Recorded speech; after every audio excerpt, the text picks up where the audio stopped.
Baik, bismillah. Perkenalkan, nama saya Ilmi Ayuni dengan stambuk A4012229. Kali ini saya akan menjelaskan penjelasan yang mana penjelasan ini berkaitan dengan analisis perbandingan sistem pendidikan dari 3 negara, yaitu Finlandia, Denmark, dan Jerman. Adapun yang akan kita bandingkan dari ketiga negara tersebut yaitu tujuan pendidikan nasional, landasan filosofis pendidikan, aspek psikologi pendidikan, aspek sosial dan budaya, kurikulum dan organisasi pendidikan, kemudian yang terakhir, peran iptek dalam pendidikan nasional. Adapun tujuan pendidikan di Finlandia yaitu tujuan utama sistem pendidikan negara ini adalah mencapai tingkat pendidikan tinggi untuk semua warga negara dengan fokus pada kesetaraan dari setiap kesempatan. Sistem pendidikan di Finlandia menekankan prinsip inklusivitas, memberikan akses gratis untuk pendidikan dasar dan kebutuhan khusus. Inovasi di bidang pendidikan menjadi fokus penting untuk mendukung pembangunan nasional. Kemudian, tujuan pendidikan di Denmark yaitu menekankan pengembangan keterampilan sosial dalam emosional siswa melalui program kelas empati yang telah dimulai sejak dini. Pengajaran empati dimasukkan ke dalam kurikulum pendidikan nasional untuk membangun kompetensi sosial dan emosional siswa. Selanjutnya, tujuan pendidikan di Jerman yaitu pendidikan di Jerman ditentukan oleh negara bagian masing-masing dengan fokus umum pada pengembangan individualitas dan partisipasi masyarakat. Sistem pendidikan menekankan pada pembelajaran yang berpusat pada siswa dan integritas pengetahuan lintas mata pelajaran. Kemudian, landasan filosofis pendidikan Finlandia. Finlandia menekankan pada pendekatan egalitarian dan menyediakan pendidikan gratis untuk semua. Sistem pendidikan Finlandia bertumpu pada prinsip inklusivitas dan kualitas dengan fokus pada pengembangan keterampilan dasar seperti membaca, matematika, dan ilmu pengetahuan.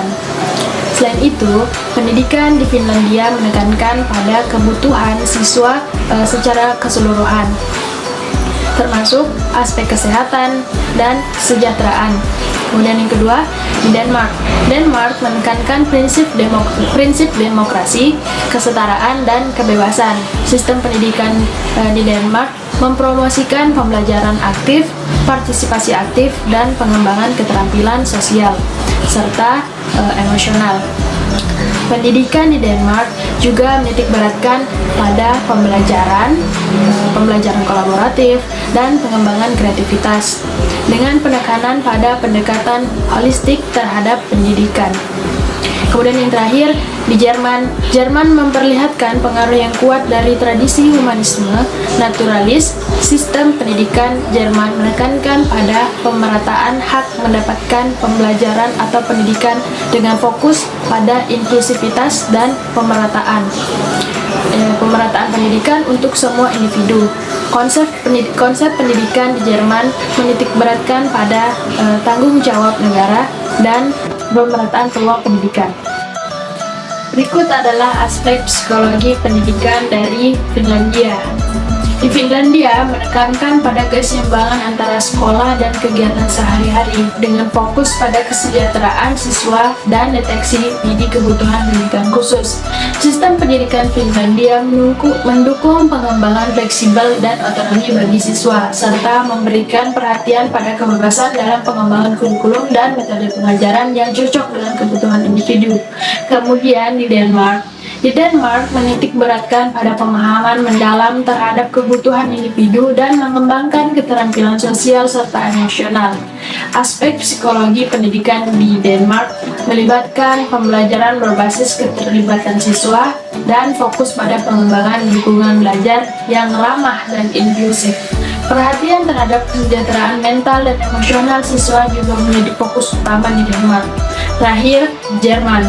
Di Jerman mendasarkan pendekatan psikologi pendidikan pada pengembangan kurikulum yang responsif terhadap kebutuhan psikologi siswa, Di Jerman, pemahaman mendalam tentang psikologi perkembangan menjadi fokus utama dengan upaya untuk menciptakan lingkungan pembelajaran yang mendukung pertumbuhan holistik siswa.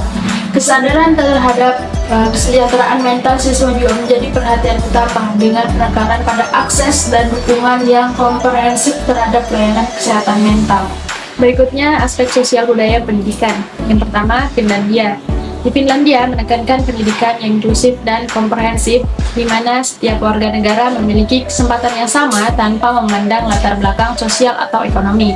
Pendidikan di Finlandia juga mendukung keseimbangan antara waktu bersenang-senang dan kerja, dengan penekanan pada fleksibilitas dan dukungan bagi siswa yang berkebutuhan khusus.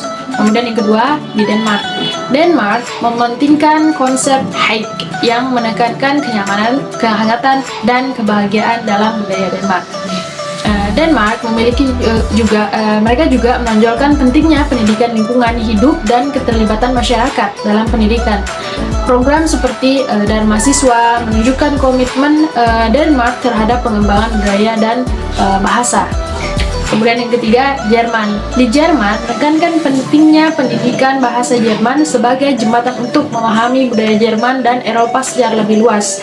Mereka juga menonjolkan pentingnya pendidikan inklusif di mana semua siswa, termasuk mereka yang memiliki kebutuhan khusus, diberikan kesempatan yang sama untuk belajar.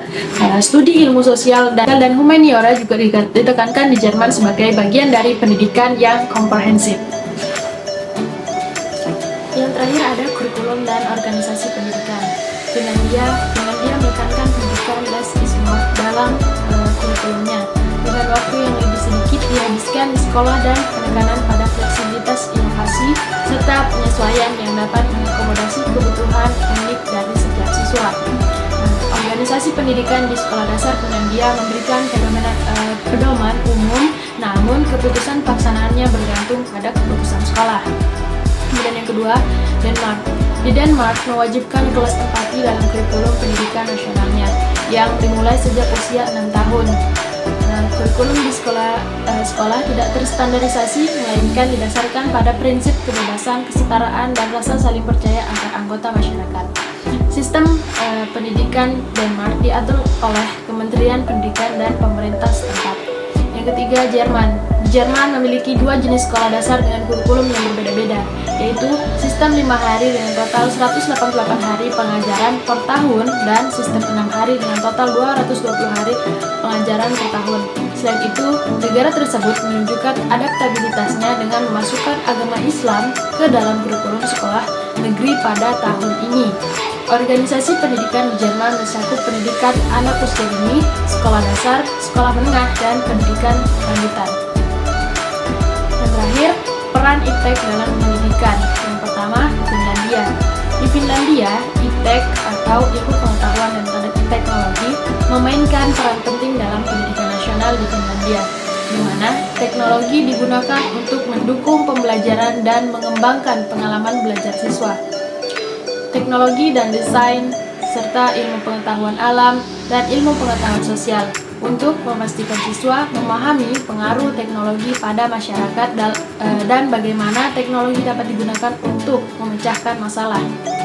Kemudian yang kedua, pengaruh IPTEK di Denmark. IPTEK memainkan peran penting dalam pendidikan di Denmark, di mana Denmark menitik beratkan pada pembelajaran seumur hidup dan kesetaraan dalam pendidikan. Mereka menekankan bahwa pendidikan harus relevan dengan kebutuhan pasar tenaga kerja dan menyediakan akses pendidikan gratis ke pendidikan tinggi bagi siswa Uni Eropa dan Swiss. Kemudian yang ketiga, Jerman.